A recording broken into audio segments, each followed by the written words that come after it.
Hello. Misir ji, भोजन की तैयारी हो चुकी है, बारात उठावें। कैसन भोजन कैसन बारात, हम तो पहले ना उठा कुछ निकल दे रहा बारात भी ले करे ना जाई। हमसे क्या खता हो गए समझी जी, आप क्यों रूठ गए? यार हम कई मर्जी देख खता तो से गए है गुनाह तो हम की जौन बारात नहीं तो तोहरे घरे लड़का भी है। ये आप क्या कर रहे हैं मिसिर जी? यार हम कई मर्जी देख तिवारी जी तू अच्छा डोला ना युवा तुम्हारा अपने बना दो ना समझावत होए। जी जी, पान फूल जो बन पड़ा वह हाजिर है। अरे पान फूल से तो गणेश देवता प्रसन्न होती बनाई नहीं कब पूछ ले तो तू हमारे बढ़िया बैठाई दे तिवारी जी। समझी जी, मैंने तो पहले ही कहा था, गरीब आदमी हूँ, मेरे पास कुछ करने के अलावा कुछ नहीं है।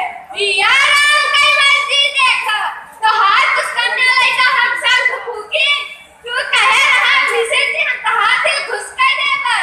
कहा तो था मिसिर जी, लेकिन क्या तिवारी जी, यह भोजन राम जी की इच्छा की देन है, लेकिन कुछ नहीं करो वही ढेर से हम बादल में थोड़ी खुश हो जब हमार दहेज का पूरी रकम चाहे तबई बारात जी में करे जाई। हाँ हम कहे दे जाई। समझी जी, भरी महफिल में इज्जत मत उतारिए, मेरी मजबूरी है, अब मैं आपका रिश्तेदार बन चुका हूँ। अरे यार हम कई मर्जी देख तू हमारे रिश्तेदार बन गया तो का हम दहेज छोड़ दे। आप विवाह होने दीजिए, मैं आपको वचन देता हूँ, आपकी दहेज की रकम एक एक पाई अदा कर दूंगा। ठीक है हम विवाह तो कर ले लेकिन दहेज मिले के बाद भी बहू का विदाई होए नहीं तो तोहार बिटिया तोहरे घरे रह जाई हम अपने माधव का दूसर पे कह दे राम जी की इच्छा से। नहीं नहीं, आप मुंह से अशुभ वचन न निकालें, मुझे आपकी बात मान्य है, मैं आपका दहेज भरूंगा चाहे मुझे कुछ भी करना पड़े। ठीक है। राधा की माँ सो रही हो? अब कैसा सोना, अब तो एक साथ चिता पर सोऊंगी। राम राम, मड़े के घर में ऐसी अशुभ बात? कैसा मड़वा कैसा ब्याह, साथ फेरे घूमकर बिटिया घर में रह गई। अच्छा बताइए राधा पढ़ी लिखी है, उसके भी कुछ अरमान हैं। क्या करोगी राधा की माँ, जमाने से कहाँ तक लड़ोगी? मैंने लड़की को पढ़ाया लिखाया, क्या पता था विवाह की कीमत बस के बाहर हो जाएगी। अच्छा बताइए मिसिर जी बारात लेकर आए थे या कुर्की? कुर्की ही समझ लो, पर मोहलत तो दे गए, मैं 1 साल में भर दूंगा। मन के लड्डू मत फोड़ो, मुझे बताओ कि इतने सारे रुपए कहाँ से आएंगे? अरे पगली, मैं समस्याओं से लड़ना जानता हूँ, वीरेंद्र की पढ़ाई बंद कर उसे नौकरी पर लगा दूंगा, देवेंद्र और नरेंद्र सर में ट्यूशन करके पढ़ाई का खर्चा चलाएंगे। राधा सारे में खड़ी सारी बात चुपके से सुनती है, तब तक राधा का प्रवेश। बाबूजी, दूध लाई हूँ। राधा तू सारे में कब से खड़ी थी? बाबूजी लीजिए, पी लीजिए, नहीं ठंडा हो जाएगा। ओ देख राधा, कल से दूध बंद कर, खांसी आती है, बच्चों के पीने से जो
लड़की को इशारे पे नचाती है, शादी में लड़की की फोटो तक ना देखने दी। अच्छा, यह बात है। हाँ, मैंने एक आदर्श साड़ी में लिपटे शरीर के साथ मिलकर 7 फेरे घूमे हैं, पर मैं नहीं जानता कि वह लंगड़ी, अंधी या कुरूप है। आप तो ऐसा कह रहे हैं जैसे आपकी पत्नी में ये सब अब होना ही चाहिए। माफ कीजिए, मैंने एक मिसाल दी है कि मेरी शादी एक जुआ है, पर सुना है कि वह पढ़ी लिखी है। अगर वह पढ़ी लिखी होती, बिना सोचे समझे आपके साथ 7 फेरे कैसे घूमती? आप समाज के बंधनों को नहीं जानती। क्या बताऊं, मुझे तो अपने ऊपर ही गुस्सा आती है। वह बेचारी क्या सोचती होगी, पर बाबू अम्मा के आगे मेरी जुबान खोलने की हिम्मत ही नहीं पड़ती। मैं तो अपनी राम कहानी सुना गया और आपके बारे में कुछ नहीं पूछा। मैं इस स्कूल में पढ़ाती हूँ। मेरा गांव बहुत दूर है। घर वाला कोई साथ नहीं है। घर वाला यहाँ कौन बैठा है? आपका विवाह तो हाँ, कसम खाने के लिए विवाह हो चुका है, पर ससुराल जाने के लिए मुझे कुछ जुर्माना भरना होगा। आपके पिता का नाम? मेरे पिता का नाम आपको मालूम है।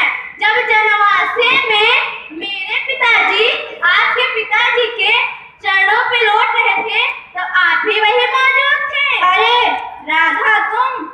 आप अपने दासी को पहचान गए, चरणों में जगह दी। राधा, तुम पैर मत छुओ भगवान के लिए। आप नाराज हो गए। मेरे पास कुछ नहीं है, आंसुओं की मोती बिखेर सकती हूँ। गरीब का धन आंसू ही होता है। बस करो राधा, चुप हो जा, तुम्हें मेरी कसम। मुझे माफ कर दीजिए, चरणों में जगह दीजिए। माफी तो मुझे मांगनी चाहिए, मेरी कायदा की सजा तुम्हें भुगतनी पड़ रही है। मुझे क्या पता था कि मैं इतना भाग्यशाली हूँ। अच्छा, मैं चलता हूँ, जल्दी मिलूंगा।